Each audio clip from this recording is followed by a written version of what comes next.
এত বছর জিকির করে এবটা বিড়িখানা ছাড়ে না, ঘটনাটা কি? ওনার জিকির করার মধ্যে ভুল আছে। আজকে এত বছর উনি জিকির করে, অথচ চা দোকানে টেলিভিশন দেখার আড্ডাটা এখনো ছাড়ে না। বুড়ো হয়ে গেছে, 65 বছর বয়স, 70 বছর বয়স, এখনো টেলিভিশনের আড্ডা ওনার ছাড়ে নাই। এখনো কথা বললে আগ করলে গালি দেয়, গাইল্লানি ছাড়া বুড়া বেড়া বাঁকা হইয়া গেছে। বেড়া তে বেড়া অন গাইল্লা, এমন অসভ্য মানুষ নাই? কত বড় নিকৃষ্ট বুড়া মানুষ, এত বয়স্ক মানুষ আপনি, আপনার মুখ দিয়ে আমি 60 বছর পরে আজও আপনার মুখ দিয়া গালি ছাড়া কথা বের হয় না। আপনার মতো অসভ্য মানুষ আর কে হইতে পারেনি। আপনি ভদ্রতা শিখবেন কোন দিন? আখলাক হবে কোন দিন আপনার? মিয়া, আপনার থেকে মানুষ কিছু শিখবে কখন? আপনার ছেলে মেয়ে নাতি নাতনি কিছু শিখবে কখন? এখনো 70 বছর বয়স, 60 বছর বিড়ি খান মিয়া, এখনো চা দোকানে বসে আড্ডা দেন মিয়া। পরবর্তী জেনারেশন আপনার থেকে কি শিখবে? তাইলে আপনার বংশধর আপনার থেকে শিখবে কি? বলে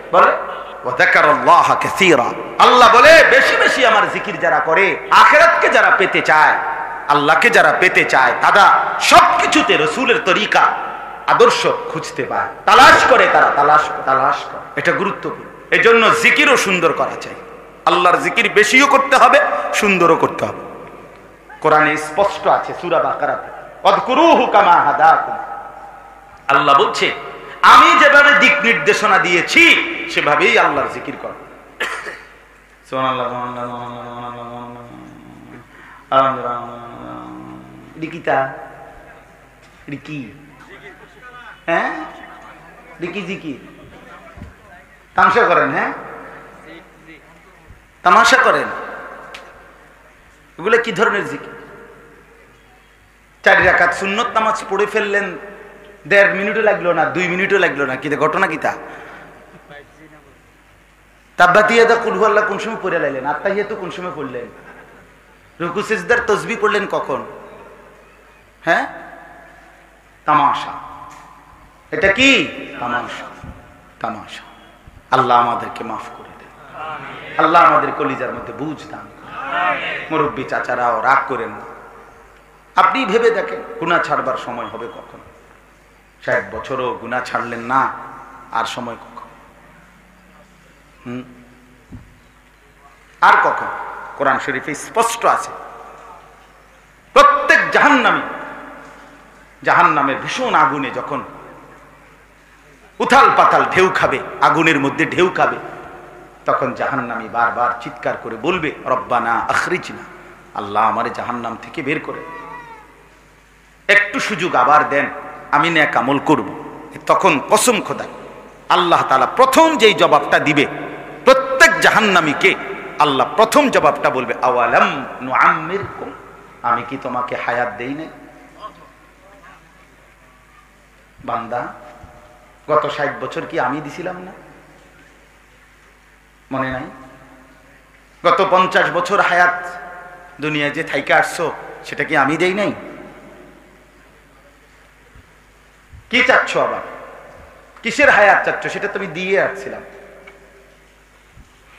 আওয়ালাম নুআম্মিরকুম, এইজন্য আমাদের প্রত্যেকের হায়াত, জিন্দিগি, দোস্ত নওজোয়ান, তোমারও জিন্দিগি আমারও জিন্দিগি, তোমার সময়ের এই যৌবনের এই টাইম, এটা কিন্তু আল্লাহ জিজ্ঞেস করবে যে এটা আমি দিছিলাম না? আমি দিছিলাম না? কেন নামাজ পড়তে পারলা না? সময় ছিল না বলে? সময় তোমার আব্বার সময়? মোবাইল টিপতে টিপতে আসর মাগরিব এশার নামাজ শেষ করে ফেলেছো। বন্ধুদের আড্ডায়, ওই বন্ধুরা তোমার বাপ? কি বন্ধু বলো? ওরা তোমার সমস্ত প্রয়োজন পূরণ করে দেয়।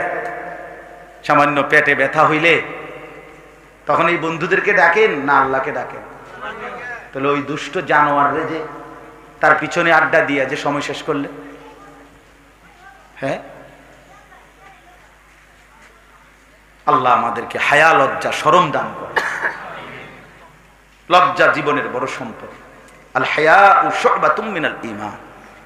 নবী সাল্লাল্লাহু আলাইহি সাল্লাম বলেন, ঈমানের সবচেয়ে গুরুত্বপূর্ণ একটি শাখা হায়া, লজ্জা, বিবেক, অনুভূতি।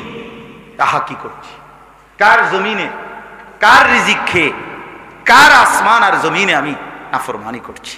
এই লজ্জাটা আসা অনুভূতি, হায়া শেষ, অনেক বড় সম্পদ।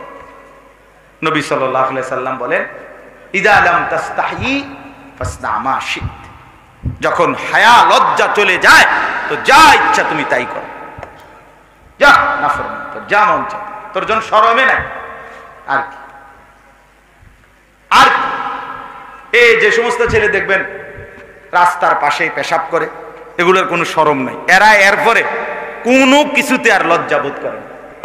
আপনি দেখেন এই ছেলেগুলোর আর কোনো কিছুতে, এতে জন জিন্দিগি কুত্তার মতো বানাইয়ে লাইছে, আর কি হইতে তো শরম কুল্লে এলাইছে, এইবার আর তার কিছুতেই লজ্জা হয় না। এবারে হেরে দেখে যদি কেউ বুড়া মানুষ, জোয়ান মানুষ, আলেম মানুষ, হুজুর মানুষ, যে দেখুক হের মোবাইল হে টিপে, হ্যাঁ তো শরমে নাই, এনে দেখলেই কি আপনি না দেখলেই কি, ওর তো কোনো লজ্জাই নেই। ওরে আর কে বাধা দিবে? মানুষে দেখলে কি করবো, মানুষে দেখে কায়দা কার দোষ? আপনি দেখছেন কার কথা বুঝছেন? আমি আপনার কইছি নি আমার দিকে চাই দেখতে, আমার মোবাইলে আমি টিপি, আপনার সমস্যা কি? না আমার কোনো সমস্যা নাই, তোমার শরম নাই এটা বুঝছি আর কি, এটা একটু সমস্যা হয়েছে। এই জন্য মানুষের লজ্জা যখন চলে যায় সে যা ইচ্ছা তাই করতে পারে। হ্যাঁ বন্ধু, এটা বড় সম্পদ, হায়া। হায়া ইনকিবাদুন নফস, অন্তর সংকুচিত হয়ে যাওয়া আল্লাহর নাফরমানির ভয়ে, যে হায় আমি কেমনি করি নাফরমানি, কার নাফরমানি করছি, কেন করছি, কেন আল্লাহর সেজদা করলাম না? কি উত্তর বলেন? এই যে কয়জন বসছেন বলেন আপনারা, নওজোয়ান ছেলে তোমরা বলো ভাই, আজকে যারা এশার নামাজ পড়ো নাই, কেন পড়ো নাই? এখন যে জানোয়ারের মতো গিয়া ঘুমাই যাইবা, কেমনে ঘুমাইবা? বেশরম, বেহায়া, এই নির্লজ্জ, ঘুমাইবা কেমনে? আরে নাফরমান, ঘুমাইবা কেমনে? কার জমিনে ঘুমাইবা? কার আসমানের নিচে ঘুমাইবা? শরম, মুসলমান পরিচয় দাও অথচ সেজদা দাও না, এত বড় নির্লজ্জ বেহায়া। জঙ্গলে যাও না কেন? ওরা না বেনামাজি সব, ওই যে হাইওয়ান জানোয়ার যেগুলো সুন্দরবনে থাকে, জানোয়ার, আফ্রিকার জঙ্গলে যাও, তাইলে না তোমার সঙ্গী পাবে, ওরাও তো সেজদা দেয় না। তুমি মানুষের সমাজে থাকো কেন? মুসলমানের এলাকায় থাকো কেন বেটা?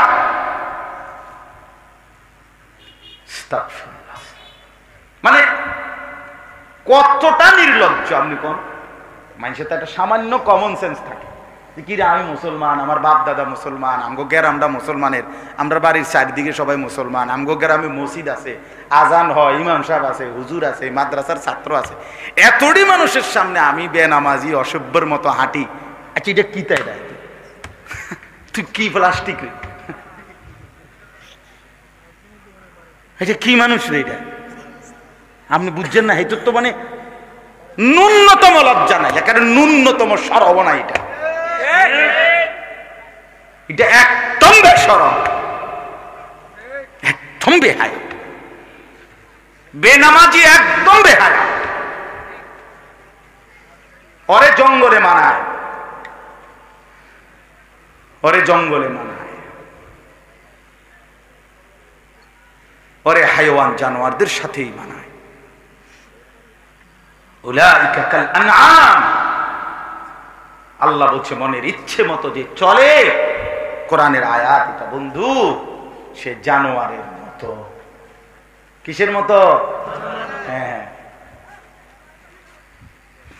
বাল হুম আদাল্লু সাবিলা, আল্লাহ বলেন না না, জানোয়ারের মতো না, বরং তার চাইতেও নিকৃষ্ট পথ হারা, যে মঞ্জিল চেনে না, গন্তব্য চেনে না, ঘর চেনে না, কোথায় ফিরে যাবে শেষ পর্যন্ত তাও জানে।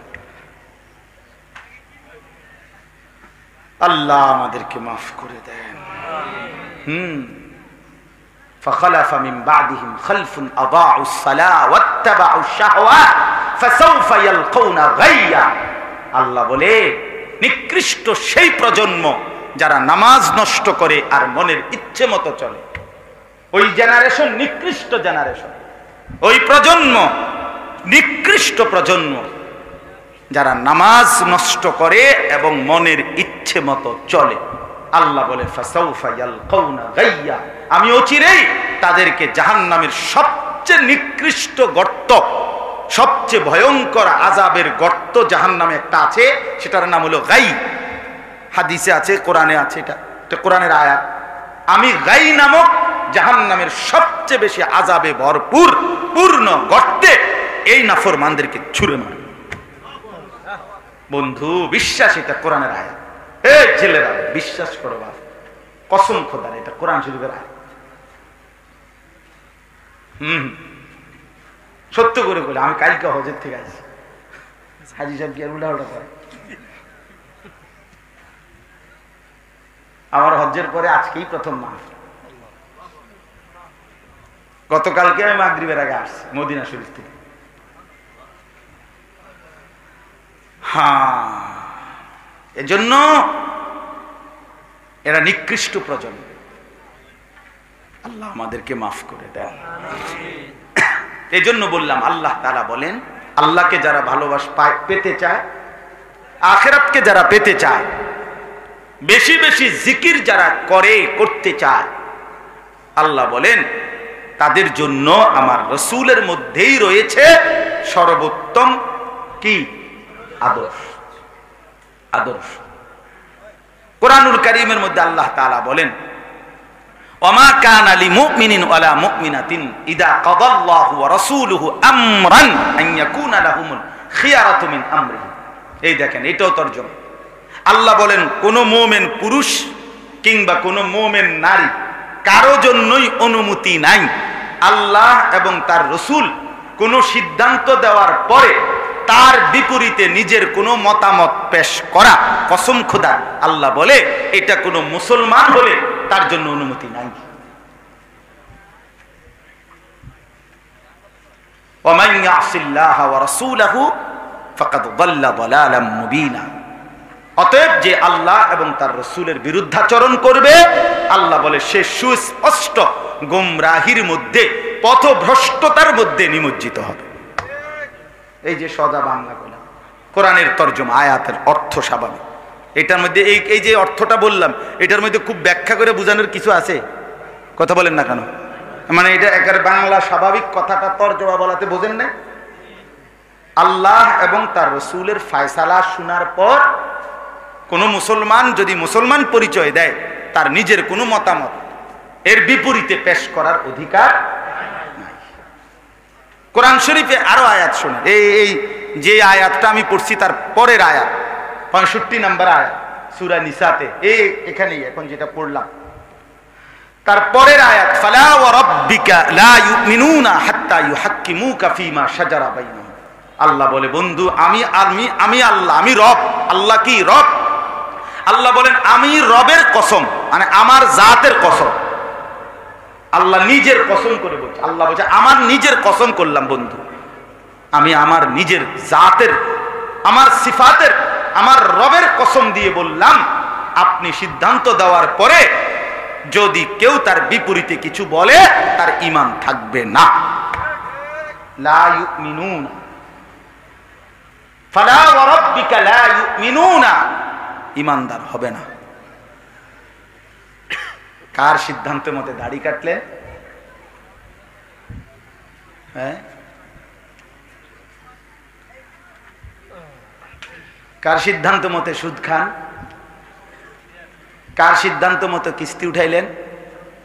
হ্যাঁ, এই মিয়া, কার সিদ্ধান্ত মতে ঘরে টেলিভিশন ঢুকাইলেন? কার সিদ্ধান্ত মতো আপনার স্ত্রী যে বেপর্দা চলে তারে অনুমতি দিয়ে রাখলেন, রাজি হয়ে গেলেন? কার সিদ্ধান্ত মতে মেয়েটা বেপর্দা পড়তে যাক আর বাজারে মার্কেটে যাক, বেপর্দা যায়? কার সিদ্ধান্ত মতো অনুমতি দিলেন এটা? বলেন। বিড়ি সিগারেট খান যারা, কার সিদ্ধান্ত মোতাবেক?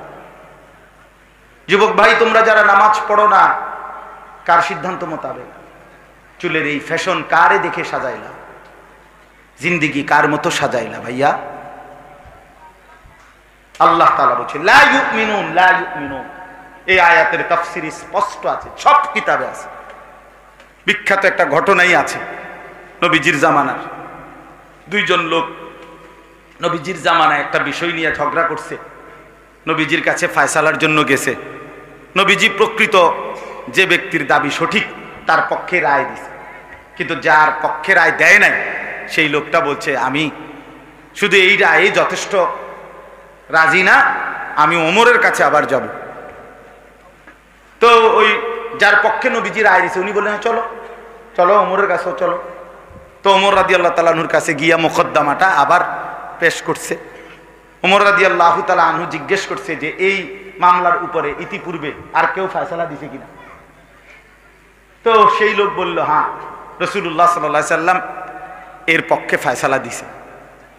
তো এরপরে আমি মানি নাই, আপনার কাছে আবার আনছি। হযরত ওমর রাদিয়াল্লাহু তাআলা আনহু বলেন এখন আমার ফয়সালা বাকি, এই তো না? বলছে হ্যাঁ। বলছে তোমরা এখানে একটু দাঁড়াও, আমি ভিতর থেকে আসতেছি। ভিতর থেকে তরবারি আইনা একটা কোপ দিয়া তার কল্লা ফেলাই দিছে, দিয়া বলছে হাযা মা কাদাইতু, এটাই আমি ফয়সালা করলাম মিম্মান লাম ইয়ারদা বিকাদা'i রাসূলিল্লাহ, যে রাসূলুল্লাহর ফয়সালাতে যে সন্তুষ্ট হয় নাই তার ব্যাপারে আমার ফয়সালা এটাই। তখন ওমর রাদিয়াল্লাহু তাআলা আনহুর পক্ষে আল্লাহ তাআলা কোরআনের এই আয়াত নাযিল ফালা ওয়া রাব্বিকা লা ইউমিনুনা হাত্তা ইউহাক্কিমুকা ফীমা শাজারা বাইনাহুম সুম্মা লা ইয়াজিদু হারাজাম মিম্মা কাদাইতা ওয়া ইউসাল্লিমু তাসলিমা। এই যে আল্লাহ বলে বন্ধু আমি আপনার রবের কসম দিয়ে বললাম, আমি আমার জাত ও সিফাতের কসম করে বললাম, আপনি বন্ধু কোন ফয়সালা দেওয়ার পর যে সেটা মানবে না, আমি বললাম তার ঈমান থাকবে না। কি থাকবে না? হ্যাঁ, আপনি ফয়সালা করেন। এই দুগা ভাত তরকারি খাইয়া নিজেরে চালাক মনে করি। আমরা এক একজন নিজেরে যেই পণ্ডিত মনে করি, এই ভাত আর বন খাইয়া চা দিয়া বিচুর দিয়া ভিজাইয়া খাইয়া আর বিড়ি সিগারেট, হ্যাঁ আরে বাপরে এবারা চালাক কথা কয় দে, মানে আরে না তুই কি বুঝস, মানে দমক হাওড়া বোঝে। রাসূলুল্লাহ সাল্লাল্লাহু আলাইহি ওয়াসাল্লামের অনুসরণ, এর মধ্যে ঈমান, এর মধ্যে কি কথা বলেন না? ঈমান। লা ইউমিনু আহাদুকুম, নবী সাল্লাল্লাহু আলাইহি সাল্লাম বলে তোমরা পরিপূর্ণ মুমিন হবে না ততক্ষণ পর্যন্ত হাত্তা ইয়াকুনা তাবআন লিমা জিতু বিহি, হাত্তা ইয়াকুনা হাওয়াহু তাবআন লিমা জিতু বিহি, যতক্ষণ তার মনের চাহিদা, মনের ইচ্ছা আমি রাসূলের অনুগামী, আমার দিক নির্দেশনা মতো না হবে, ততক্ষণ লা ইউমিনু, সে মুমিন হবে না, হবে না, হবে না। নবী সাল্লাল্লাহু আলাইহি সাল্লাম কতটা গুরুত্বপূর্ণ বলে, কতটা সাংঘাতিক কথা। এই জন্য দয়া করে আমার বাপ এটা বুঝতে শিখেন, ভাবতে শিখেন। আপনাদের কাছে অনুরোধ করলাম, আল্লাহ তাআলা বলেন ওমা আরসালনা মির রাসূলিন ইল্লা লিইউতাআ বিইذনিল্লাহ, সমস্ত রাসূল আমি পাঠিয়েছি লোকেরা যেন তার আনুগত্য করে। কি করে বলেন? আচ্ছা এবার আসেন, একটা কথা বাকি থাকে, সেটা হলো প্রিয় নবী সাল্লাল্লাহু আলাইহি সাল্লামের ভালোবাসা, মহব্বত। আল্লাহ তাআলা কোরআনে স্পষ্ট ভাবে বলছেন তোমাদের বাবা মা, তোমাদের স্ত্রী সন্তান, তোমাদের আত্মীয় স্বজন, তোমাদের ভাই বোন এবং তোমাদের ব্যবসার মাল, তোমাদের বসতের ঘর এবং তোমাদের প্রিয় যেই কোনো জিনিসের চাইতে যদি আল্লাহ, রসুল, জিহাদ, আল্লাহর রাস্তায় জান বাজি রেখে জিহাদ করা, এই তিন জিনিস যদি সবচেয়ে ভালোবাসার বস্তু না হয়, প্রিয় না হয়, তাহলে ফাতারাব্বাসু হাত্তা ইয়াতি আল্লাহু বিআমরি, আমি আল্লাহর আযাব আসার জন্য অপেক্ষা করি। তাহলে আল্লাহর ভালোবাসা, রাসূলুল্লাহ সাল্লাল্লাহু আলাইহি ওয়াসাল্লামের ভালোবাসা, আল্লাহর রাস্তায় জীবন বাজি রাখার ভালোবাসা, এটা থাকলেই আযাব থেকে, আল্লাহর শাস্তি থেকে বাঁচা যায়। তাহলে নবীজির ভালোবাসার কথা আল্লাহ কোরআনে বলছে, বলছে কিনা বলেন? নবী সাল্লাল্লাহু আলাইহি সাল্লাম নিজে বলছেন, লা ইউমিনু আহাদুকুম হাত্তা আকুনা আহাব্বা ইলাইহি মিন ওয়ালিদিহি ওয়া ওয়ালাদিহি ওয়ান নাসি আজমাইন। তোমরা তোমাদের বাবা মা, সন্তানাদি এবং সমস্ত মানুষের চাইতে যদি আমি রাসূলকে সবচেয়ে বেশি ভালো না বাসো, তাহলে পরিপূর্ণ ঈমানদার হইতে পারবে না। তাহলে নবীজি সাল্লাল্লাহু আলাইহি সাল্লাম নিজেও ওনার প্রতি ভালোবাসার কথা বলেছেন কিনা বলেন? তাহলে এখন আপনি কোরআনের সহজ হিসাব আয়াতগুলোর মধ্যে, কোরআন সুন্নাহর মধ্যে নবীর ভালোবাসার কথা আছে, আর সাথে সাথে কোরআনের অসংখ্য আয়াত এবং রাসূলের হাদিসে সেই ভালোবাসার দাবিতে নবীজির অনুসরণ, ইত্তেবা, নবীজির আনুগত্য, এটার কথা বলা আছে। অতএব এই কথার আলোকেই মুফাসসিরিনে কেরাম, মুহাদ্দিসিনে কেরাম এই 1450 বছর ধরে ওলামায়ে কেরাম সর্বযুগে বলে আসছে যে রাসূলুল্লাহ সাল্লাল্লাহু আলাইহি সাল্লামের ভালোবাসা নবীজির অনুসরণের মাধ্যমেই প্রমাণ করতে হবে, আর নবীজির অনুসরণ যার মধ্যে আছে সেই কেবল রাসূলকে ভালোবাসে, এ কথাই প্রমাণিত হবে। অতএব যার মধ্যে নবীজির সুন্নতের অনুসরণ নাই তিনি ভালোবাসে না, আর যে ভালোবাসে সে অনুসরণ না করে থাকতে পারে না। একটা আরেকটার সাথে কাগজের এই পিঠ ও পিঠ, এই কাগজ এটার এই পিঠ আর এই পিঠ, তাহলে এই পিঠ থেকে এই পিঠটা আলগা করা সম্ভব? এইটা আলগা করা যাবে? এটা পয়সার এই পিঠ ও পিঠ আলাদা করা যায়? টাকার এই পিঠ ওই পিঠ আলাদা করা যায়? ঠিক রাসূলুল্লাহ সাল্লাল্লাহু আলাইহি সাল্লামের ভালোবাসা এবং অনুসরণ আলাদা করা যায়। ভালোবাসলে অনুসরণ করতে হয়, অনুসরণ করলে ভালোবাসা প্রমাণিত হয়। কোন তো এই বাংলা কথাটা কইলে ভালো হয়, আমার কথার মূল কথা আদায় হবে। কোন কি কইছি? কোন ভালোবাসলে অনুসরণ করতে হয়। না না, মাথা লাগতে বলি নাই মিয়া, মুখে বলতে বলছি। কোন কথাটা? ভালোবাসলে অনুসরণ করা হয়। সবাই বলে ভালোবাসলে অনুসরণ করা হয়। হ্যাঁ, অনুসরণ করলে ভালোবাসা প্রমাণিত হয়। অনুসরণ করলে ভালোবাসা প্রমাণিত হয়। কোন আবার কোন? ভালোবাসলে অনুসরণ করা হয় আর অনুসরণ করে ভালোবাসা। বুঝছেন নি কথা? এটা সহজ হিসাব, এটা একদম বাংলা সহজ কথা।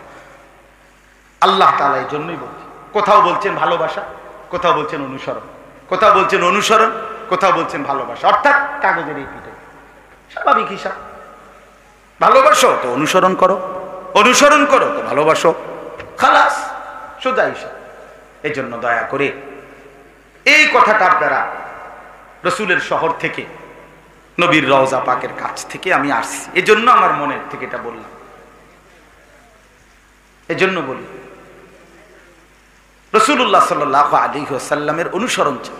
আমার শায়েখ আরিফ বিল্লাহ হাকিমুন নফস আল্লামা মুফতি মুশতাকুন নবী কাসিমি দামাত বারাকাতুহু, হুজুর তো গত বছর নাকি মাহফিলে আসছেন, আলহামদুলিল্লাহ। তো হুজুরে সবসময় বলে যে বহু মানুষ রাসূলুল্লাহর রওজার সামনে মদিনা যায়, কিন্তু চেহারা সুরতে চলনে বলনে নবীর অনুসরণ সুন্নাতের নমুনা তার মধ্যে নাই। সে কাছে আইসাও দূরে। বহু লোক আছে 70 বছরের জীবনে চোখের পানি ফেলছে, কিন্তু অভাবের কারণে, সামর্থ্য না থাকার কারণে কোনোদিন মক্কা মদিনায় যাইতে পারে নাই। আছে না এমন মানুষ? কত গুনগুনাইয়া কানছে, কত গজল শুনছে নবীর জন্য, তো চোখের পানি পড়ছে, আমি কি যাব না, আমি কি দাঁড়াবো না কোনোদিন? এমন কত মুসলমান কোনোদিন যাইতে পারে না, শুধু কানছে আর দুরূদ শরীফ পড়ছে, অথবা নবীর প্রশংসায় কোনো গজল শুনছে তো চোখের পানি পড়ছে। পড়ছে কিনা বল? কিন্তু জীবনটা রাসূলুল্লাহ সাল্লাল্লাহু আলাইহি সাল্লামের অনুসরণ করছে, মিসওয়াক করছে, দাড়ি রাখছে, হালাল উপার্জন খাইছে, বউ বাচ্চারে নামাজ রোজার মধ্যে রাখতে চেষ্টা করছে, পাক পবিত্র রাখছে শরীরটাকে, সব মিলাইয়া নবীর তরিকা অনুসরণ করছে, কিন্তু কাছে যাইতে পারে নাই কোনোদিন। খোদার কসম, হুজুর বলে যে সেই লোকটা দূরে থেকেও কাছে। সে কি দূরে থেকেও কাছে? তাহলে কেউ কাছে থেকেও দূরে, কেউ দূরে থেকেও কাছে, কেউ দূরে থেকেও কাছে। হ্যাঁ, এই জন্য আল্লাহ তাআলা বললেন, ওয়া মা আরসালনা মির রাসূলিন ইল্লা লিইউতাআ বিইذনিল্লাহ। আমি রাসূল পাঠিয়েছি আনুগত্যের জন্য, অনুসরণের জন্য, জিন্দেগি পুরাটা অনুসরণের জন্য। এই জন্য আপনাদের কাছে আমি প্রথম কথা বললাম, নবী সাল্লাল্লাহু আলাইহি সাল্লামের অনুসরণের মধ্যে আমাদের ঈমানের পূর্ণতা নিহিত। নবীজির অনুসরণের মধ্যে আল্লাহর ভালোবাসার প্রাপ্তি নিহিত। নবীজির অনুসরণের মধ্যে আল্লাহর কাছ থেকে মাগফিরাত, গুনাহ মাফ, জাহান্নামের মুক্তি এটাও লুকায়িত। নবী সাল্লাল্লাহু আলাইহি সাল্লামের ভালোবাসার মধ্যে আমার দুনিয়া আখিরাতের সার্বিক নিরাপত্তা, সৌন্দর্য, সমস্ত কিছুর পূর্ণতা। বলেন আলহামদুলিল্লাহ। এই জন্য এই যে কয়জন শেষ পর্যন্ত টিকলেন, আপনাদেরকে বললাম আপনারা কথাটা গুরুত্ব দিয়ে, একটা মাহফিলের আয়োজন হইছে, কিছু হাঙ্গামা হইছে, শোরগোল হইছে, শিক্ষার বিক্ষার দিছে, সব মিলাইয়া হইছে, খারাপ না লোক হইছে, মাঝখান দিয়ে দূর হয় নাই, আবার হইছে, অথবা প্রথমে আসিল লোক পরে গেছে গা, যাক যা হইছে হইছে। এই আয়োজন এই এলো মানে নিজেদের মধ্যে আয়োজন, আলোচনার সমাপ্তি। কি যে এটা তো লোক হইছে, লোক গেছে গা, লোক আইছিল, জমছিল, এই হয়েছিল, এই হয়েছিল, এরপরে কথা বলেন না আমারে, এরপরে কিতা তো এইটি কিতা শুনাইলেন আর কি হিসাব করলেন, ফালতু এটা কি লাভ হইলো, কি লোক আইলেই কি গেলেই কি, মানুষকে হারা দিন এনে বই থাকবো আপনার এনে বেটার কাম নাই আর। কথা বলেন না কেন? আপনি একটা মাহফিলের আয়োজন করছেন, তো তারা কি রাজ চুক্তি বসে নাকি এনে ফিরতেই হবে সবাইকে, যার যার গন্তব্যে যাইতে হবে না আমরা খালাস। এই আসা যাওয়ার মূল বিষয় অনুভূতি জাগলো কিনা, বিবেকের মধ্যে একটু হইল আগাইবার একটা মানুষ।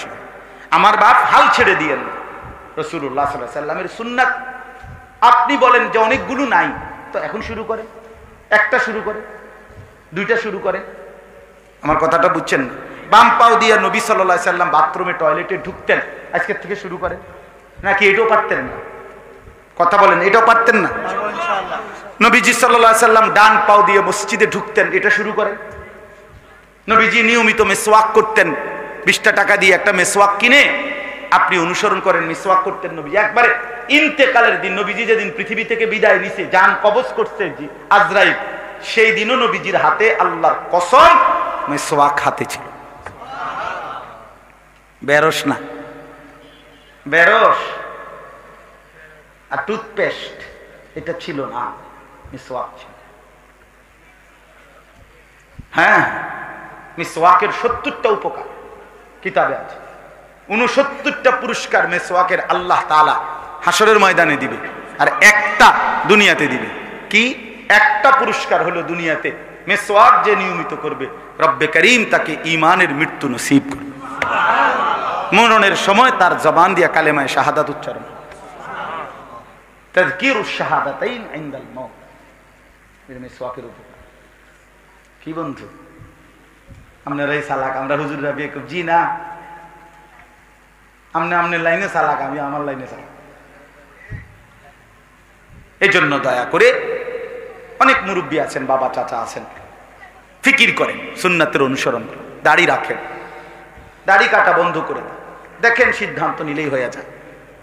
আমি আমার সাথে যারা ছিল মক্কায় থাকাকালীনে, আমি মদিনায় আমরা হজ্জের পরে গেছি, বললাম কয়েক আমভাবে যে দেখেন কিতাবে স্পষ্ট আছে, নবীজির কাছে একবার মদিনায়, নবীজির জামানায় পারস্য মানে আজকের যে ইরান এবং তার পার্শ্ববর্তী এলাকা, ওই পারস্যের অগ্নিপূজক বাদশার পক্ষ থেকে, কিসরা, তার পক্ষ থেকে 2 জন দূত, রাষ্ট্রীয় দূত নবীজির কাছে মদিনা আসছিল। তো আসার পরে তাদের দাড়ি ছিল না চেহারায়। নবীজি সাল্লাল্লাহু আলাইহি সাল্লাম কসম আল্লাহ, নবীজি তাদের দিকে তাকাইয়েই, তাদেরকে দেখেই চেহারা ফিরাই নিয়েছেন, ফানসারাফা ওয়াজহু, চেহারা ফিরাই নিয়েছেন নবী, এবং জিজ্ঞেস করছেন তোমাদেরকে এভাবে দাড়ি কাটতে, অর্থাৎ তোমাদের মুখে যে দাড়ি নাই এটা তোমাদেরকে কে বলেছে? ওরা বলল আমাদের রব, মানে তারা তাদের বাদশাকে খোদা বলত। আমাদের খোদা যিনি পারস্যের কিসরা বাদশাহ, তিনি বলছে দাড়ি কাটতে। নবীজির সাথে সাথে নবীজি বলছে বল আমারা রব্বি বিইফাই লিহইয়াতি, আর আমার রব আসমানওয়ালা আমারে দাড়ি লম্বা করতে বলছে। তা আমি বললাম যে যদি যদি আজও রাসূলুল্লাহ সাল্লাল্লাহু আলাইহি সাল্লামের ব্যাপারে আহলে সুন্নাত ওয়াল জামাতের আকীদা কি? আহলে সুন্নাত ওয়াল জামাতের আকীদা হলো নবী সাল্লাল্লাহু আলাইহি সাল্লামের যাবতীয় বিষয়, ইজ্জত, সম্মান, আজমত, মর্যাদা তিনি জীবিত থাকাকালীন যেমন ছিল, ইন্তেকালের পরে এখনো 100 হুবহু সেরকম। 100 নবীজি সাল্লাল্লাহু আলাইহি সাল্লামের মর্যাদা একই রকম। বুঝেন নাই আমার কথাটা? একই রকম। নবীজির যা কোরআনে আছে, আল্লাহ তাআলা নিষেধ করছে নবীর সামনে উঁচু আওয়াজে কথা বলো না। সাহাবায়ে কেরাম নবীজি জীবিত থাকাকালীনও উঁচু আওয়াজে কথা বলে নাই, নবীজির ইন্তেকালের পরেও মসজিদে নববীর এরিয়াতে কোনোদিন উঁচু গলায় কথা বলে না। আমি এইবারও দেখছি মক্কার, ওই একটু আগেও বলছি, মাগরিব বাদ যেখানে বয়ান করছি সেখানে মক্কার যারা পুলিশ, মানে হাজিদের খেদমতে পুলিশ আছে না মসজিদে, শত শত হাজার হাজার পুলিশ, ওরা মুখ দিয়ে আওয়াজ করে কথা, হাজি তারিক তারিক এ আল্লাহ সূরা, মানে মুখে কয়, জোরে জোরে কথা কয়। কিন্তু মদিনার কোন পুলিশ রাসূলুল্লাহ সাল্লাল্লাহু আলাইহি ওয়াসাল্লামের রওজার এখানে কেউ মুখে কিছু বলে না, হাত দিয়ে টানে, শুধু হাত দিয়ে ঠেলে আগায় দেয়। এরা কথা কয় না, জোরে আওয়াজ করে, এটা নিষেধ। এটা রাসূলুল্লাহ সাল্লাল্লাহু আলাইহি ওয়াসাল্লামের আজমত। ইন্তেকালের আগে তিনি যেমন মর্যাদা যা কিছু ছিল এখনো তা। নবীজি সাল্লাল্লাহু আলাইহি সাল্লামের স্পষ্ট হাদিস, তিনি বলছেন আমার ইন্তেকালের পরে যারা আমার রওজায় মদিনা আমার সামনে দাঁড়িয়ে আমার জিয়ারত করলো, তারা যেন হুবহু আমার জীবিত থাকাকালীন আমার সামনে জিয়ারত করলো, হুবহু 100। তাইলে কি বুঝাইতে চাচ্ছি? বুঝাইতে চাচ্ছি এই কথাটা, যে এই নবী সাল্লাল্লাহু আলাইহি সাল্লাম জীবিত থাকাকালীন দাড়িবিহীন চেহারা দেখে চেহারা ফিরায়া নিলেন। আজও যারা নবীজির রওজার সামনে যাবেন, তো তাদের চেহারায় যদি দাড়ি না থাকে, তো নবী সাল্লাল্লাহু আলাইহি সাল্লাম চেহারা ফিরায় নিবেন না? তো আপনি কারে সালাম দিবেন? আলহামদুলিল্লাহ, যে এই 2-4 জন আমার সাথীদের মধ্যে ছিল, আমার 54 জন সাথী, আলহামদুলিল্লাহ আল্লাহর দয়ায় মদিনা যখন রওনা দিছে সবার চেহারায় দাঁড়িয়েছে। এবং কাল পরশুদিন যখন আসছি এয়ারপোর্টে, ওই পর্যন্ত আমি একজনকে দেখি নাই আর দাড়িতে হাত লাগাইতে। আলহামদুলিল্লাহ, আল্লাহ আমার সাথীদেরকেও বরকত দান করে, আল্লাহ আপনাদেরকেও তৌফিক দান করে। আমার প্রিয় বন্ধু, আরেকবার দিলের সাথে বোঝাপড়া করেন, অন্তরের সাথে। কেন রাখবেন না? কেন কেন রাখবেন? আরেকবার আমনে টামনে বুঝ করেন, মনের একটা বুঝাপড়া করেন যে রাসূলুল্লাহ সাল্লাল্লাহু আলাইহি সাল্লামের অনুসরণটা আপনার পছন্দ হয় না কেন, তার একটা যৌক্তিক কারণ আপনি বাইর করেন। কথা বোঝেন নাই আমার? আরে আমার কথাটা বুঝছেন কিনা বলেন?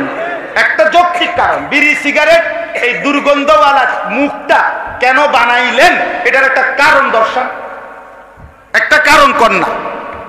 কথায় কথায় গালি দেন মুসলমান হইয়া, এটা কারণটা বলেন না কি আসলে, কথা বলেন না। সুদ ছাড়া, কিস্তি ছাড়া চলতে পারেন না, সংসার চলে না কেন? সুদের লেনদেন করলেন কেন? সুদের মধ্যে আটকাইয়া গেলেন কেন? কয় টাকার অভাবে কইরা সুদ লইছিলেন? কি বলে? দয়া করে এই আয়াত আবারও বললাম, আল্লাহ তাআলা বলছেন আমি অনুসরণের জন্য, আনুগত্যের জন্যই শুধু রাসূল পাঠিয়েছি। এজন্য নবী সাল্লাল্লাহু আলাইহি সাল্লামকে ভালোবাসেন। এটা যদি এখন এই পাশ থেকে একজন একজন করে জিজ্ঞাসা করি, এই পর্যন্ত আমি পর্যন্ত সবাই আমরা বলবো যে হ্যাঁ নবীকে ভালোবাসি, ঠিক কিনা বলেন? এটা আমরা বুঝি, জিগাইলে একজন একজন করে কইতে কইলেও সবাই কইব এটা, কিন্তু প্রমাণ তো দেখান, কাগজপত্র দেখান।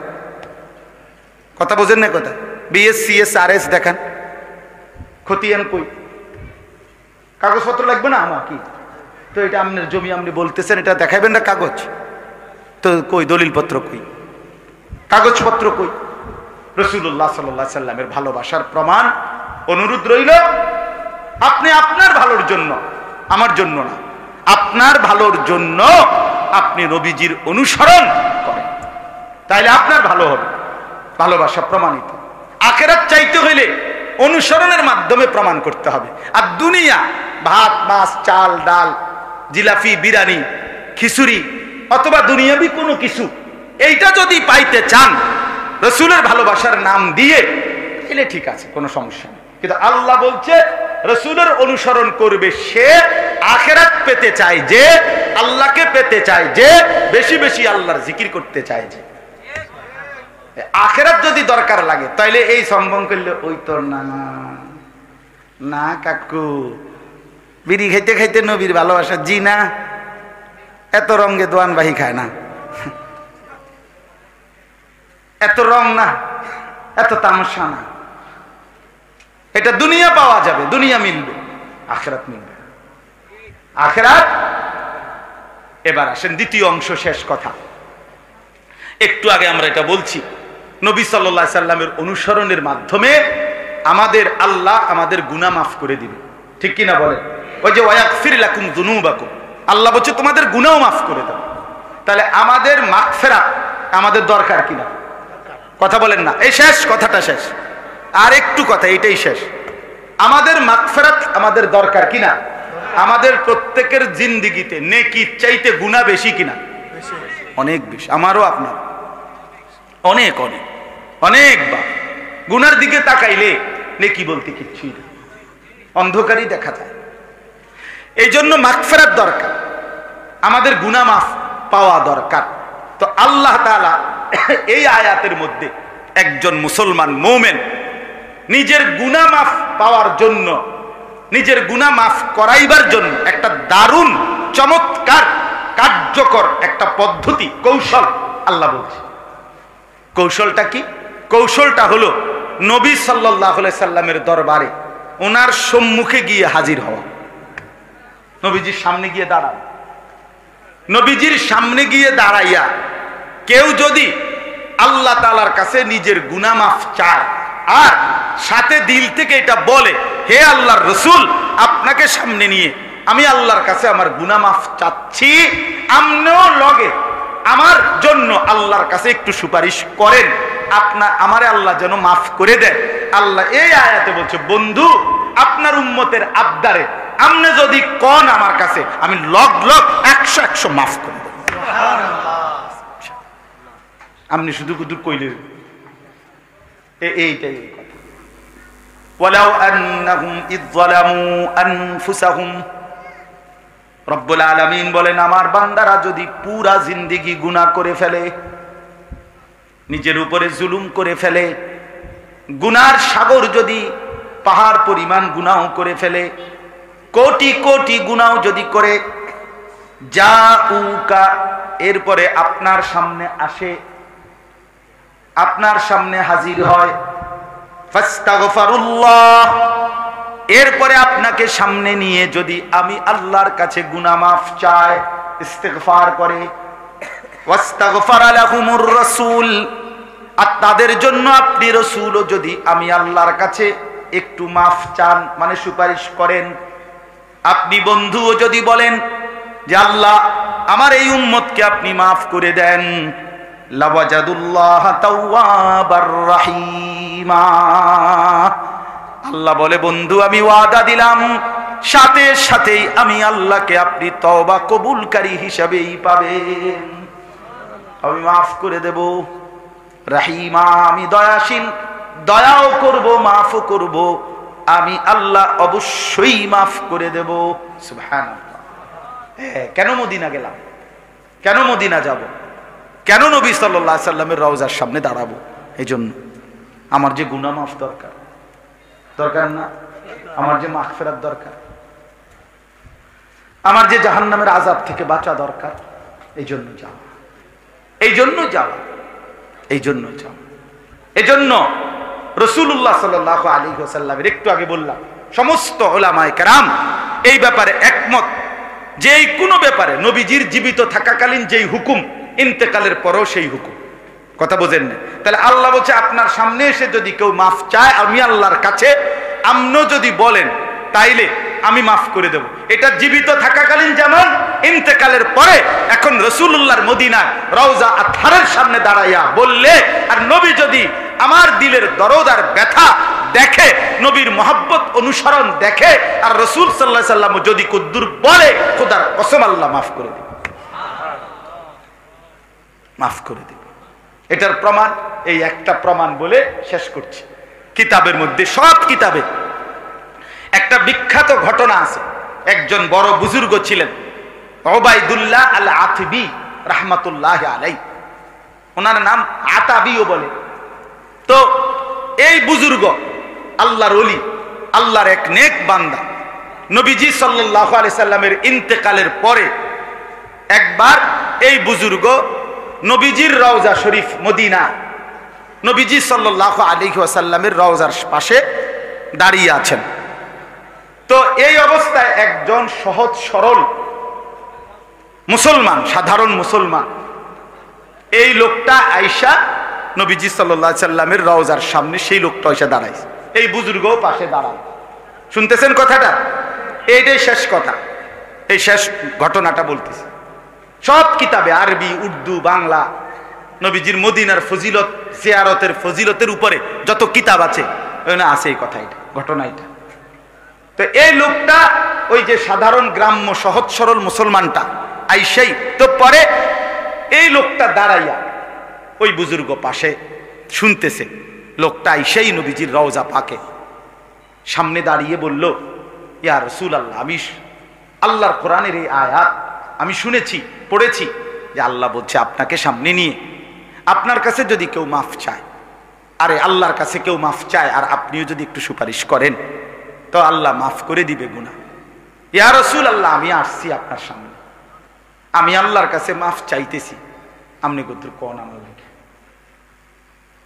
এই লোকটা বলছে, ও সাধারণ, যে আপনার কাছে আমার অনুরোধ, আমি মুস্তাগফিরান বিযুনুবি, আমি আমার গুনাহের জন্য মাফ চাচ্ছি, ওয়া মুস্তাশফিআন বিকা ইলা রাব্বি, আর আপনার কাছে আপনার মাধ্যমে আল্লাহর নিকট বলার জন্য আপনার কাছে একটু সুপারিশ চাচ্ছি। আপনি কদ্দুর সুপারিশ কোন আমার লাগে কদ্দুর। এই কথা বলে এই সাধারণ লোকটা, সহজ সরল মুসলমান, এই লোকটা আপনার এরপরে একটা 4টা শের পড়ছে, 4টা লাইন নবীজির মহব্বতে কবিতা আবৃত্তি করছে।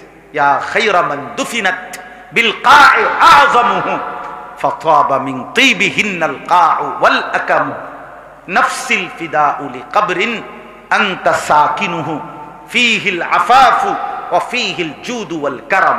এটা নবীজির প্রশংসার বাক্য কিছু। এই 4টা শের পড়ে লোকটা চলে গেছে।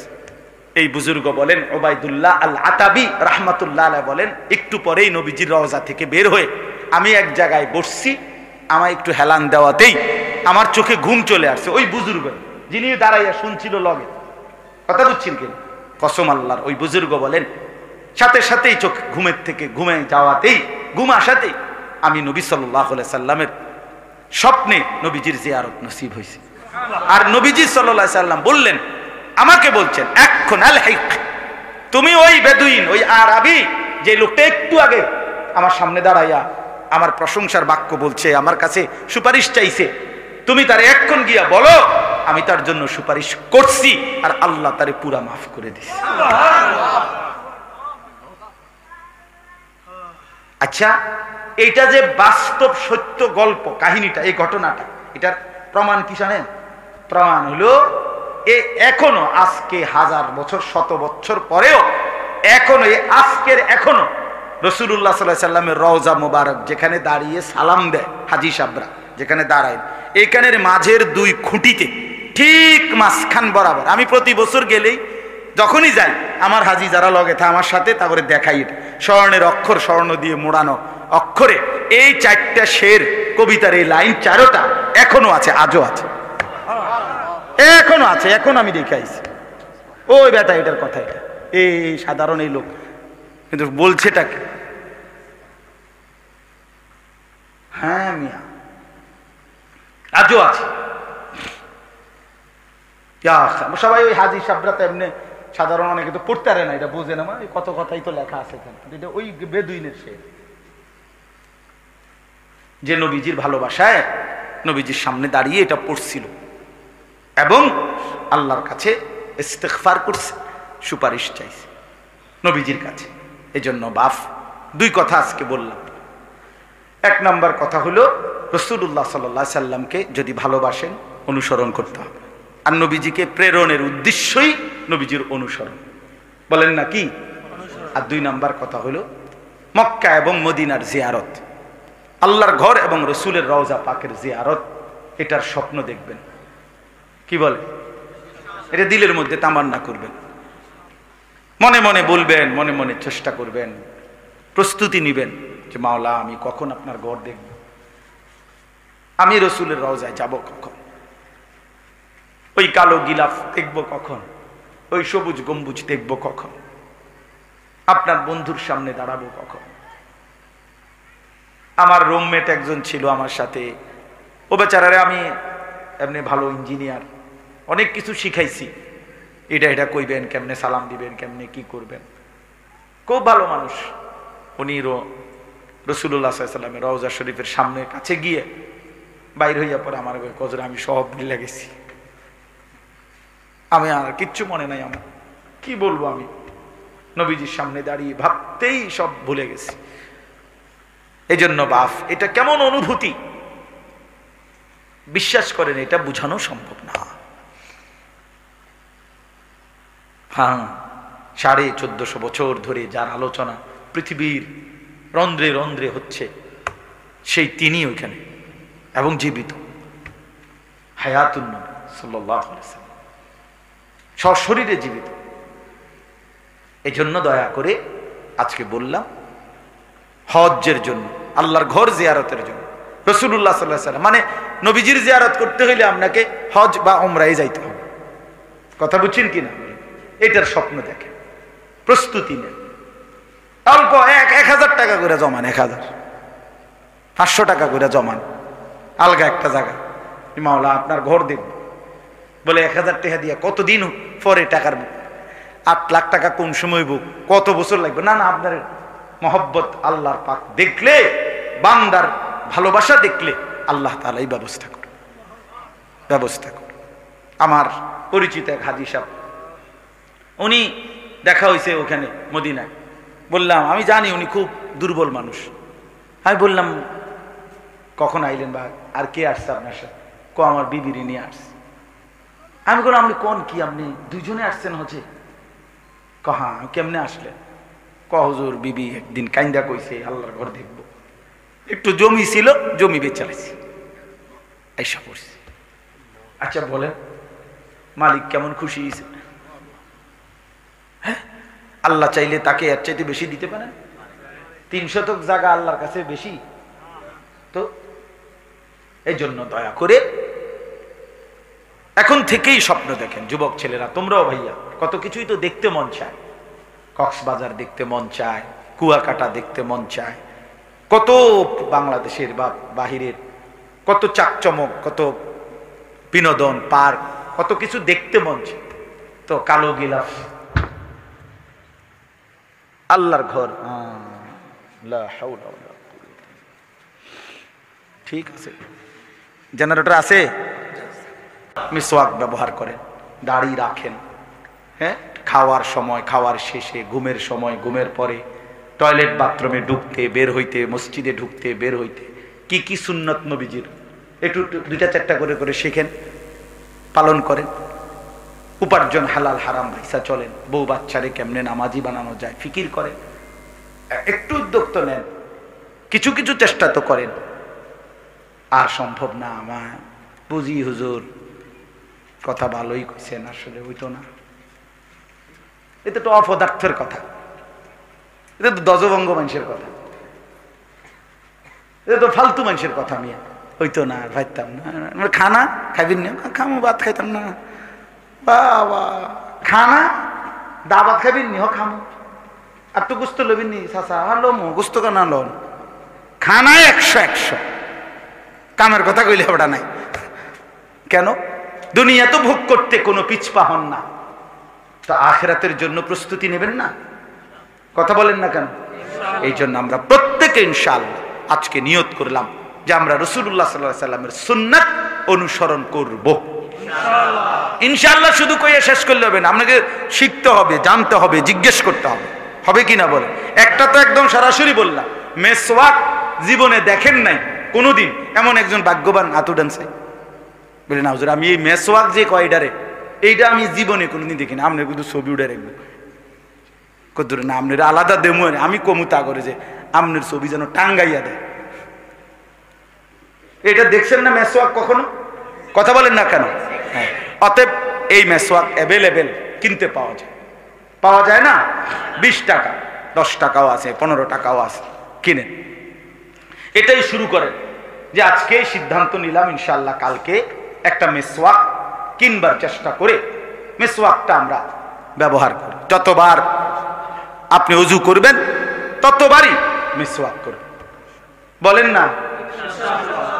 হইছে না, মানে করুন, এত নগদ না।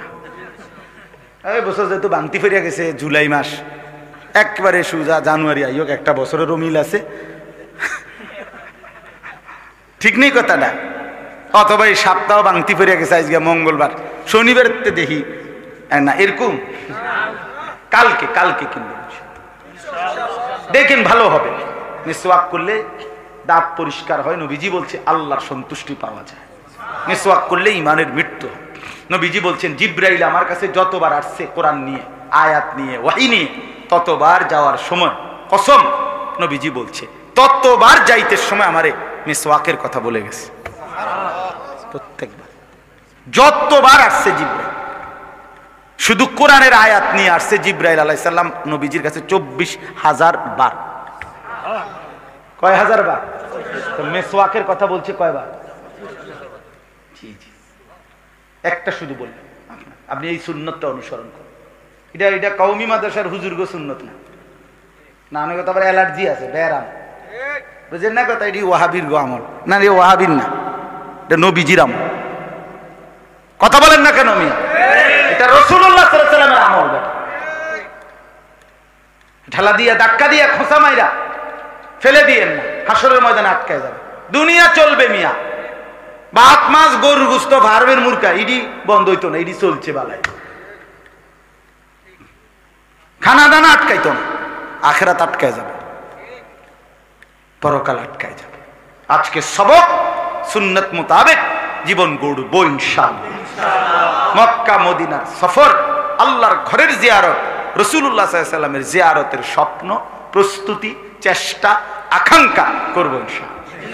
আল্লাহ আমাদেরকে তৌফিক দান করে। আজ 9 জুলাই 2024 রোজ মঙ্গলবার, বিবাড়িয়া জেলা কসবা উপজেলাধীন চাঁদেরহাট তালিমুল কোরআন ইসলামিয়া হাফিজিয়া মাদ্রাসা ও প্রবাসীদের উদ্যোগে আজকের এই ইসলাহি মাহফিলে আল্লাহ তাআলাই আমাদেরকে আসবার বসবার আল্লাহর জন্যই জমা হওয়ার তৌফিক দান করেছেন। এজন্য সকলেই বলি আলহামদুলিল্লাহ।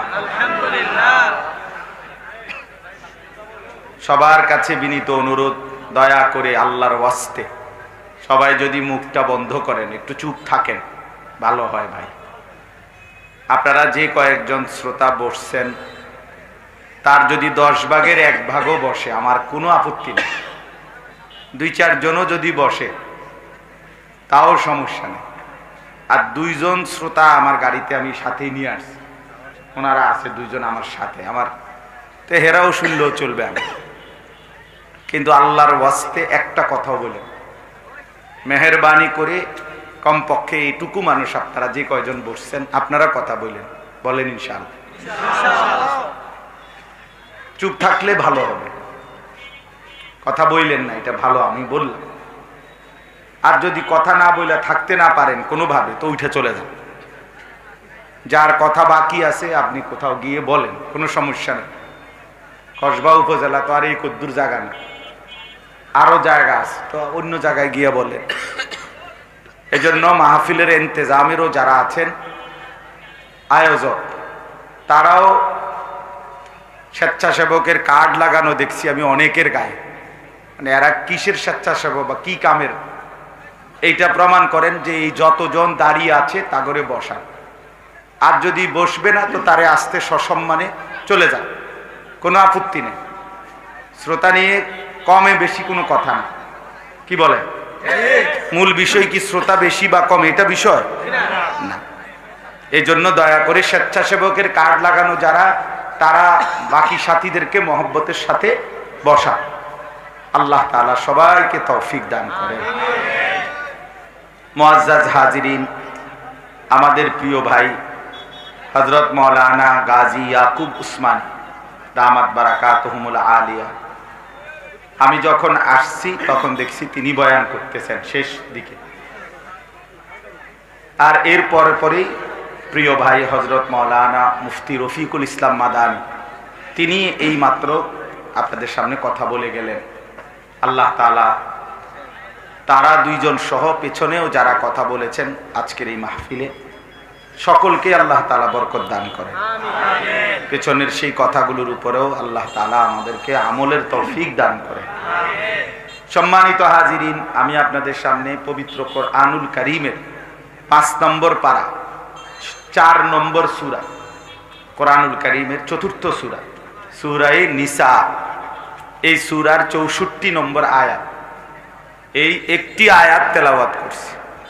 ইনশাআল্লাহ অল্প একটু সময় এই একটি আয়াতকে সামনে রেখে সামান্য কিছু কথা আরজ করতে চাই। আল্লাহ তাআলা আমাদেরকে তৌফিক দান করেন। আমিন। তাহলে 5 নম্বর পারা 4 নম্বর সূরা, সূরা নিসা, 64 নম্বর আয়াত। আল্লাহ পাক রব্বুল আলামিন হযরত আদম আলাইহিস সালাম থেকে নিয়ে আখিরি নবী আমাদের প্রিয় নবী সাল্লাল্লাহু আলাইহি ওয়াসাল্লাম পর্যন্ত সমস্ত নবী এবং রাসূলদেরকে আল্লাহ তাআলাই পাঠিয়েছেন। কি বলে? তো সমস্ত নবী এবং রাসূলদেরকে আল্লাহ তাআলাই পাঠিয়েছেন।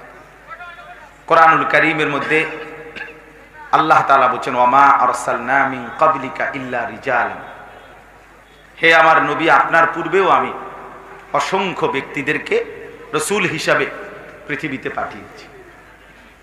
কোরআনুল কারীমের মধ্যে কথা বহুভাবে আছে। তো এই সমস্ত নবী এবং রাসূল আদম আলাইহিস সালাম থেকে নিয়ে আখিরি নবী পর্যন্ত আল্লাহ তাআলা কেন পাঠাইছেন?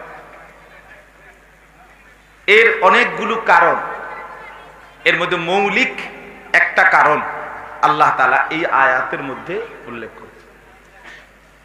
কেন আদমকে পাঠাইলেন, কেন নূহকে পাঠাইলেন, ইব্রাহিম, ইসমাইল, সালেহ, হুদ, শুআইব, ইয়াকুব, ইউসুফ, মূসা, ঈসা, মনে করেন এরকম যত নবী কোরআনুল কারীমের মধ্যে এমনি 25 জন নবীর নাম সরাসরি উল্লেখ আছে।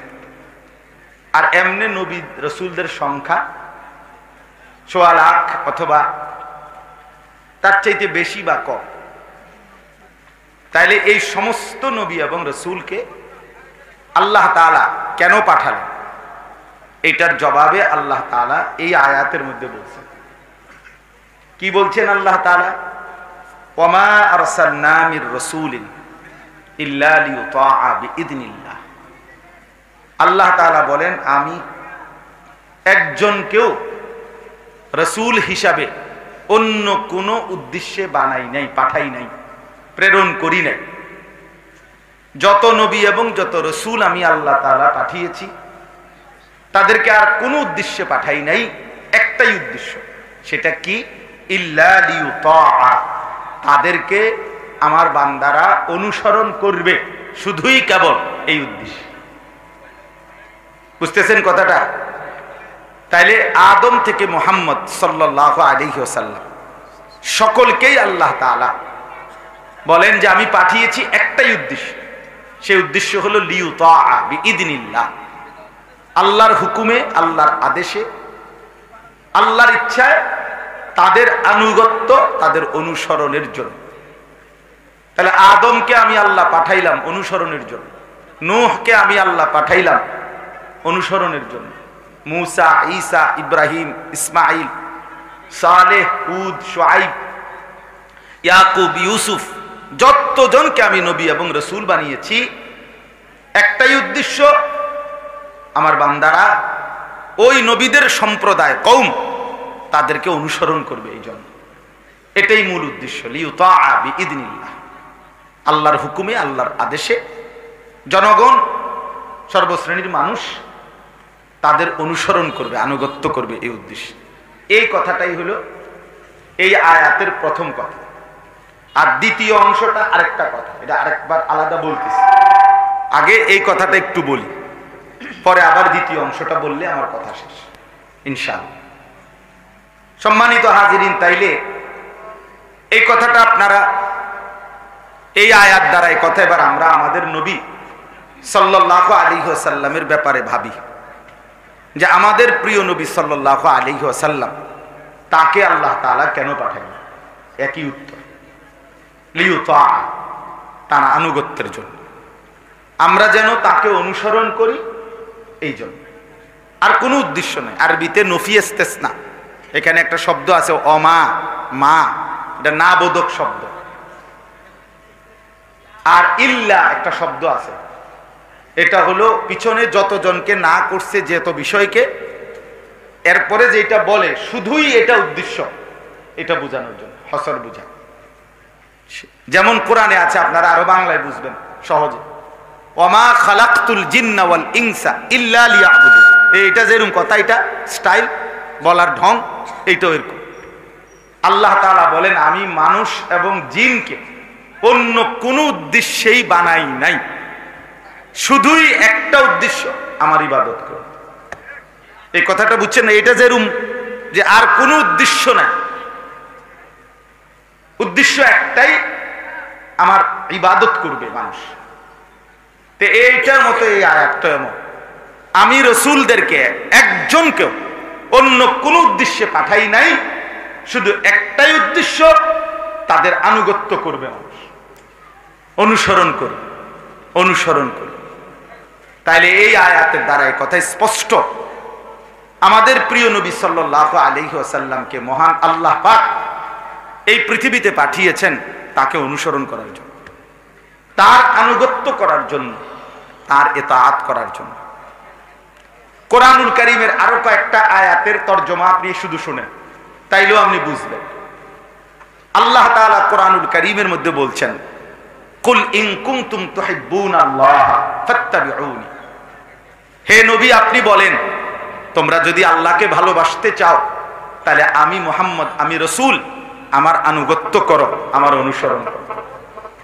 ইউহিব্বুকুমুল্লাহ, তাইলে আল্লাহ তোমাদেরকে ভালোবাসবে, ওয়া ইয়াগফির লাকুম যুনুবাকুম, এবং তোমাদের সমস্ত গুনাহ মাফ করে দিবে। তাহলে বোঝা গেল এই আয়াতেও আল্লাহ তাআলা বললেন নবীর কাছে, নবীজির মাধ্যমে আমাদের কাছে আল্লাহর চাওয়া যে আমরা নবীকে অনুসরণ করব। কি করব বলেন না? বলেন, যে কয়জন মনোযোগ দিয়ে শুনতেছেন আপনারাই বলেন, সবাই মনোযোগ আরো রাইতে হইতো না। আপনি বুঝেন না কথা? এ গাফেল থাকবে, এর ভিতরে দিয়েও আর শেষ হয়ে যাবে। হ্যাঁ হ্যাঁ, জানেন না? এর ভিতর দিয়েই কি ইসরাফিল একদিন ফু দিয়া লাগবে। হ্যাঁ, হাদিসে আছে, ব্যক্তি চুন সুরকি মানে সিমেন্ট বালু মাখছে, তার হাউস মানে তার পানির যে হাউস, এটার মধ্যে এখন সে আস্তর করব, ফিনিশিং দিব, আর এই অবস্থায় ইসরাফিল ফু দিবে, হেতে সিমেন্ট গলে। ইসরাফিল ওই সময় ফু দিবে। কাস্টমার মাল চয়েস করতেছে, কাপড়ের কালার, এই সময় ফু দিবে। দোকানদার টাকা গুইনা বাংতি দিতে আছে বাকি টাকা, বুঝেন নাই কথা? এই অবস্থায় ইসরাফিল ফু দিবে। কৃষক জমিতে লাঙ্গল দিচ্ছে, এই অবস্থায় সবাই ঘুমাইছে, রেডি হইছে, ঘোষণা হইছে, সবাই আতফাও দুইয়া টুইয়া উজু এস্তেঞ্জা কইরা টুফি টাফি মাথা দিয়া নীরবে সিধা হইয়া বইছে আর ফু দিছে ইসরাফিল। বিষয়টা কি না এমন না? এই কর্মব্যস্ত মানুষ যার যে ধান্দায় আছে, এর ভিতরে দিয়ে ইসরাফিল ফু দিবে। এটাই হাদিস বাপ। এই জন্য আল্লাহর কথা যখনই হয়, যেখানেই কিছু মানুষ গাফেল, কিছু মানুষ বন খায়, কেউ বাদাম খায়, কেউ বুট খায়, কেউ ছবি উড়ায়, কেউ গপ মারে, কেউ মোটরসাইকেল ঠিক করে, কেউ দৌড়াদৌড়ি ব্যস্ত, গাম পড়তেছে শুধু শুধু, এর ভিতরে দিয়েই মাহফিল শেষ। হ্যাঁ ভাই, এটাই জিন্দেগি। শুক্রবারে জুম্মার বয়ান ইমাম সাহেবরা করে, কিছু মানুষ ওনার এই ইমাম সাহেবের বয়ানের এই ৪৫ মিনিট ওনার পৃথিবীর শ্রেষ্ঠ জুরানি হেসুমে আইব, এর আগেও জুড়ায় না, পরেও জুড়ায় না। মানে ওনার ব্যারামে এটা যে ইমাম সাহেবের ওয়াজ শুরু, ওনার জুরানি শুরু, জিমানি শুরু আর কি। এইটা রোগে, এটা ধারাবাহিক, ডায়াবেটিসের মতো ধারাবাহিক, কোন সময় এটা কন্ট্রোলে আসে না। খামখেয়ালি যে খামখেয়ালি। এই জন্য বন্ধু আমার, বাপ আমার, ভাই আমার, আল্লাহর কথা শুনতে হয় মনোযোগ দিয়ে। শুনলে, অনুভূতি জাগলে এরপরে আমলের সুযোগ হয়।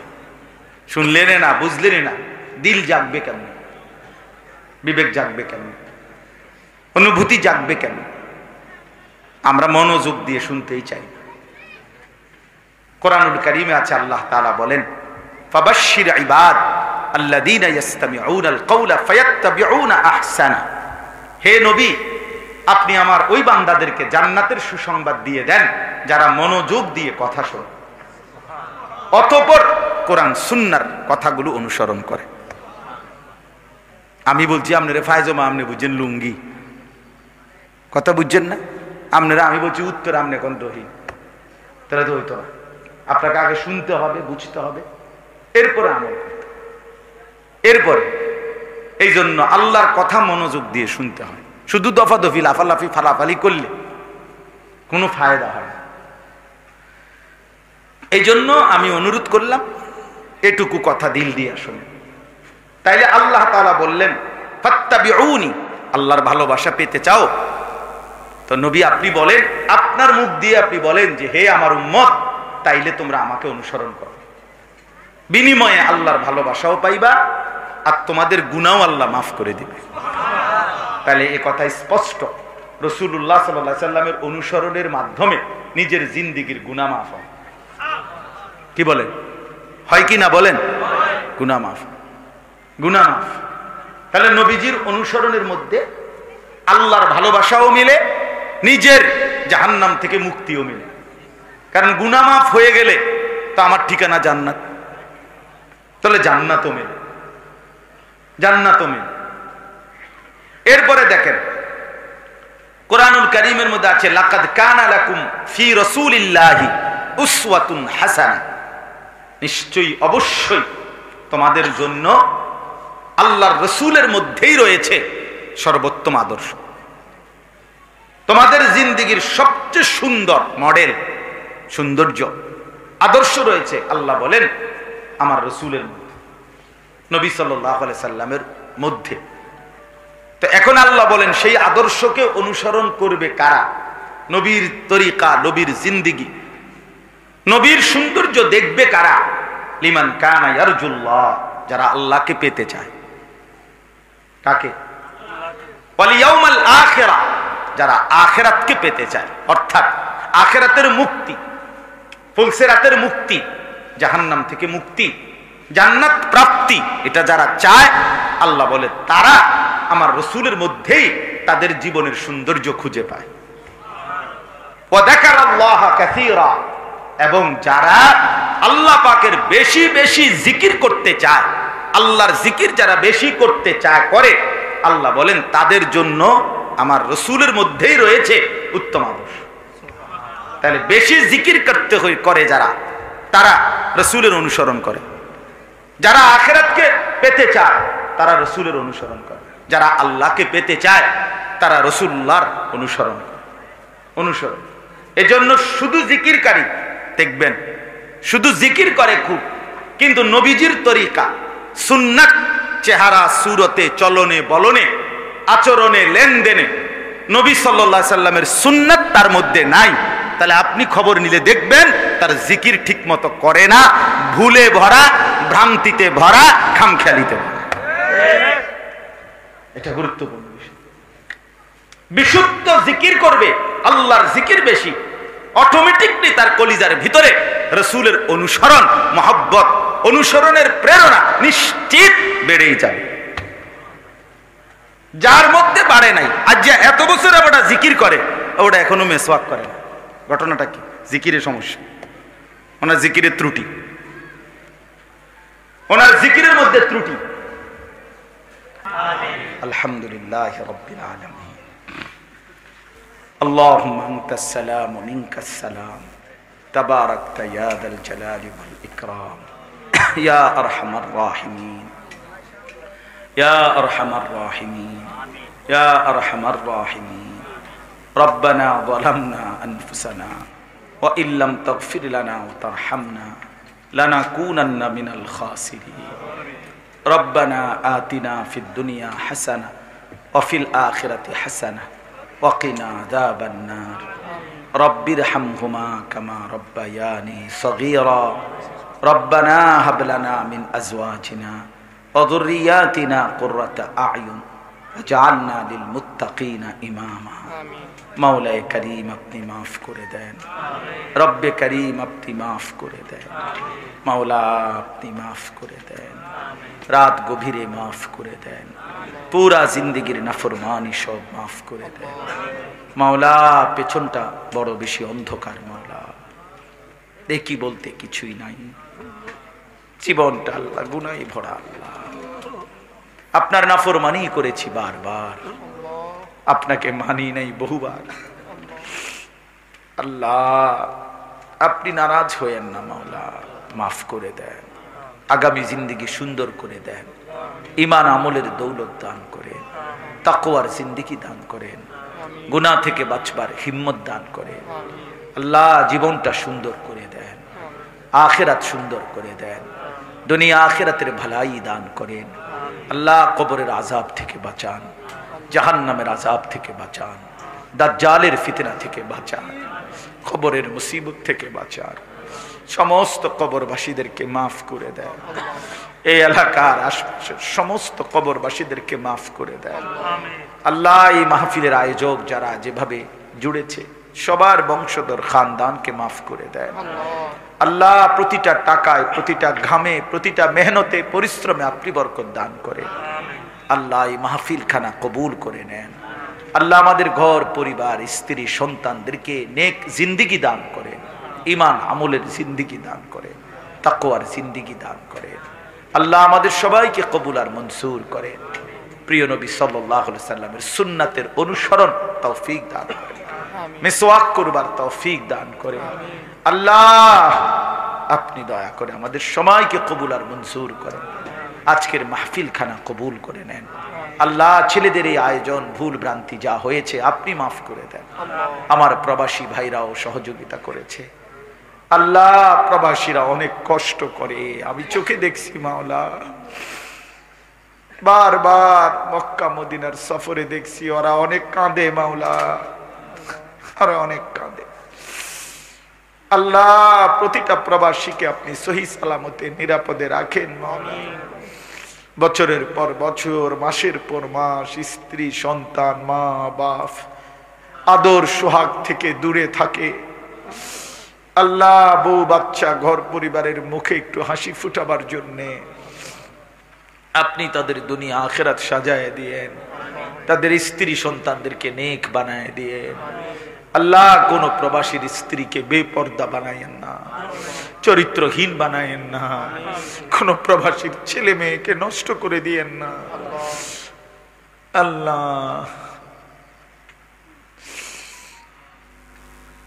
মোবাইলের আসক্তি আমার জাতিকে ধ্বংস করে দিচ্ছে মাওলা, আমার নওজোয়ানদেরকে বরবাদ করে দিচ্ছে। ওরা দিনের পর দিন এখন নামাজ পড়ে না, আপনাকে ডাকে না, মাসের পর মাস ওরা আপনাকে ভুলে গেছে মাওলা, সেজদা দেয় না, ফজরের নামাজ পড়ে না। আল্লাহ এদেরকে দিয়ে আগামী দিনে ইসলামের জন্য লড়বে কিভাবে, দাজ্জালের বিরুদ্ধে ঈমান বাঁচাবে কিভাবে, দুশমনের মোকাবেলায় এই বেনামাজি সন্তান দাঁড়াবে কিভাবে মাওলা, আপনি ফিরায়া দেন, নামাজি বানায়া দেন, সেজদাওয়ালা বানায়া দেন। আল্লাহ আমার বাবা চাচা দাদা মুরব্বীদেরকে আরো কিছুদিন আরো নেক আমল, আরো ইবাদতের তৌফিক দান করে গুনাহ থেকে বাঁচান, গুনাহ থেকে বাঁচান, ঘর পরিবার নিরাপদ করে দেন। এই মাদ্রাসা খানা কবুল করে নেন, মাদ্রাসা খানা কবুল করে নেন। ছাত্র, উস্তাদ, এলাকাবাসী, সহযোগিতাকারী সকলকে উত্তম বিনিময় দান করেন। আখিরি ফরিয়াদ মাওলা, আপনার ঘর দেখবো মাওলা, বন্ধুর রওজা জিয়ারত করবো মাওলা, আপনি তৌফিক দিয়েন। আল্লাহ প্রত্যেককে তৌফিক দিয়েন। আল্লাহ অভাব বুঝি না, দারিদ্রতা বুঝি না, আপনি নিয়েন মাওলা। কালো গিরাফ দেখবার সুযোগ দিয়েন, সবুজ গম্বুজ দেখবার সুযোগ দিয়ে আল্লাহ আমরাও আবার যাব মাওলা, আপনি তৌফিক দিয়েন, বারবার তৌফিক দিয়েন আল্লাহ। যার যত জরুরত পূরণ করে দেন, অসুস্থ বিমারি যারা শিফা করে দেন, কামাই রুজিতে হালাল বরকত দান করেন। রব্বির হামহুমা কামা রব্বায়ানি সগীরা। আয় আল্লাহ, মা বোনদেরকে পর্দা পুশিদায় থাকবার তৌফিক দান করেন। আখলাক, চরিত্র, হায়া, শরম মা মেয়েদেরকে আল্লাহ দান করেন। সুবহান রাব্বিকা রব্বিল ইজ্জাতি আম্মা ইয়াসিফুন ওয়া সালামুন আলাল মুরসালিন ওয়ালহামদুলিল্লাহি রাব্বিল আলামিন। আসসালামু আলাইকুম।